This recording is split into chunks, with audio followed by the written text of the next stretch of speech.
السلام علیکم ورحمۃ اللہ وبرکاتہ۔ میرا نام ہے ساجد محمود اور آپ دیکھ رہے ہیں میرا یوٹیوب چینل ساجد انسپائر۔ امید ہے کہ آپ خیریت سے ہوں گے۔ اسلام حرام کو پسند نہیں کرتا مگر انسان کی جان کو زیادہ قیمتی سمجھتا ہے۔ جہاں پر آ جائے جان کے تحفظ کی بات، جہاں پہ آ جائے کسی جان کے ضائع ہو جانے کا ڈر، تو دین اسلام نے، کیونکہ اسلام نام ہے آسانی کا، سلامتی کا، مشکل کا نام اسلام نہیں ہے۔ اسلام آسانیاں بانٹتا ہے، مشکلات نہیں۔ ہم نے اپنی زندگی میں مشکلات خود پیدا کی ہیں۔ آج اس ویڈیو کے اندر ہم یہ دیکھیں گے کہ کون سے ایسے حالات ہیں جن میں ایک مسلمان، ایک صاحب ایمان جون سا ہے، وہ حرام بھی کھا سکتا ہے۔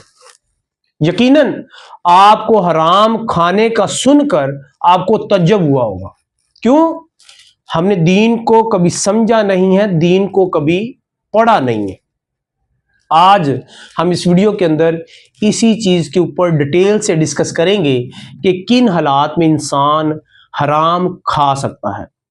قرآن پاک کی سورۃ البقرہ کی آیت نمبر 173 کے اندر اللہ تعالیٰ فرماتا ہے، جو شخص مجبور ہو جائے نہ کہ خواہش کی بنا پر، نہ حد سے بڑھنے والا ہو، تو اس پر کوئی گناہ نہیں ہے۔ یعنی کہ یہ قرآن پاک کی ایک آیت جون سی ہے، یہ ہمیں تین طرح کے اشارے دیتی ہے۔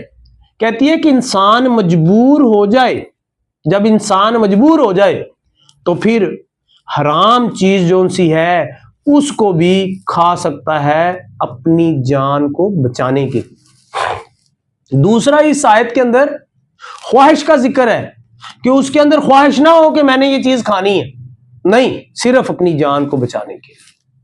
پھر حد سے بڑھنے والا نہ ہو، ایسا نہ ہو کہ وہ اس حرام چیز کو ذخیرہ کر کے کھائے، ایسا نہ ہو کہ وہ حرام کھانے کو، حرام چیز کو پیٹ بھر کر لذت لے کر کھائے، نہیں، صرف اور صرف جون سا ہے اتنا کھا لے جس سے انسان کی جان بچ جائے۔ صحیح بخاری کی حدیث مبارکہ ہے، حضرت انس بن عباس رضی اللہ تعالی عنہ فرماتے ہیں، اگر انسان کو جان کا خطرہ ہو اور حلال نہ ملے تو مردار کھانے کی اجازت ہے۔ یہ وہ تعلیم ہے جو محمد صلی اللہ علیہ وسلم نے اپنے شاگردوں کو، اصحاب کو دی ہے۔ بے شک اسلام حرام کو پسند نہیں کرتا مگر انسان کی جان کو زیادہ قیمتی سمجھتا ہے۔ معاشرتی سطح پر اگر اللہ کی سرزمین کے اوپر انسان کسی صحرا میں، کسی جنگل میں پھنس جاتا ہے اور اب اس کی جان خطرے میں ہے، کھانے کے لیے اس کے پاس کچھ نہیں ہے، پھر وہ اگر اس کے پاس حرام ہے اور حرام کے علاوہ حلال نوالا اس کے پاس نہیں ہے، تو وہ اپنی جان کو بچانے کے لیے حرام اتنا کھا سکتا ہے جتنے سے اس کی جان بچ جائے۔ دوسری کنڈیشن یہ بھی ہو سکتی ہے، جنگی حالات پیدا ہو گئے، آپ کو قیدی کر لیا جاتا ہے، جنگ کی حالت ہے، دشمن آپ کو پکڑ لیتا ہے، آپ کو حرام کھانے پر مجبور کرتا ہے اور آپ کے پاس اور کوئی چارہ نہیں ہے، اگر آپ حرام نہیں کھاتے تو آپ کی جان چلی جائے گی۔ ایسے حالات میں اس سے نفرت کرتے ہوئے کہ یہ حرام ہے اور میں مجبوری کے تحت کھا رہا ہوں، کیوں؟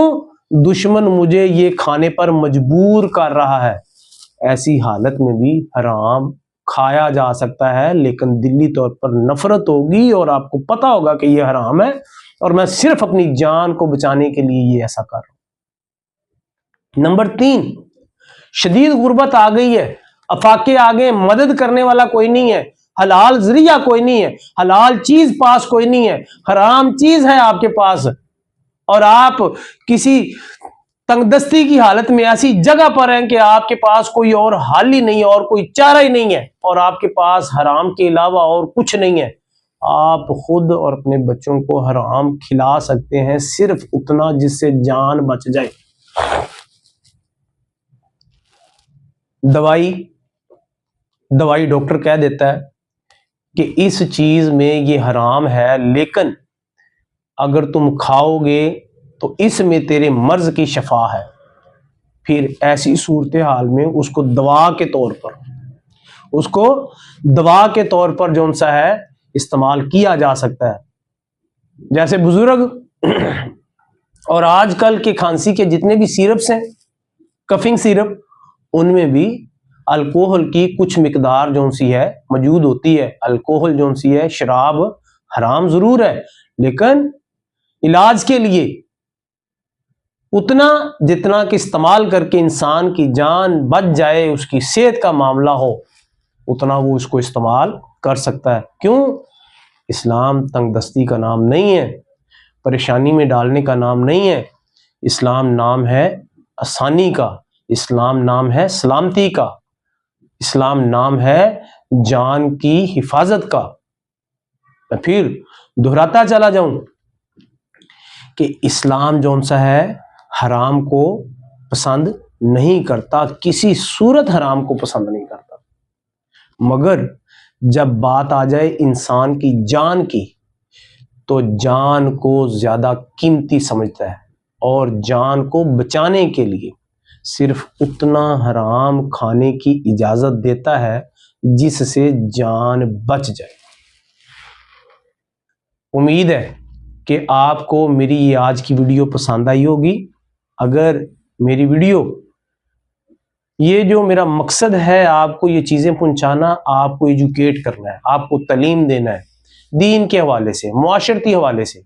اگر میری ویڈیوز آپ کو جو ان سے یہ پسند آ رہی ہوں، میری آپ سے ریکویسٹ ہے کہ میرے اس چینل کو سبسکرائب کریں، ویڈیو کو لائک کریں، اور صدقہ جاریہ سمجھتے ہوئے ان چیزوں کو، کیونکہ یہ ہمارا دین ہے اور اس دین کو پھیلانا آپ نے اور میں نے ہے۔ اب نبیوں والا سلسلہ بند ہو گیا ہے، اب یہ دین کو پھیلانے کی ذمہ داری یہ آپ کی اور میری ہے۔ ہم نے اس کو زندہ رکھنا ہے، ہم نے اس کو آگے پھیلانا ہے۔ میری یہ باتیں آپ کو پسند آئی ہوں، میرے چینل کو سبسکرائب کریں، ویڈیو کو لائک کریں، ہو سکے تو دوسرے دوستوں کے ساتھ شیئر بھی کیجیے گا۔ ملیں گے ایک نئی ویڈیو کے ساتھ، تب تک اپنا خیال رکھیے گا۔ مجھے ساجد انسپائر کو اجازت دیں، اپنا خیال رکھیے گا۔ اللہ حافظ۔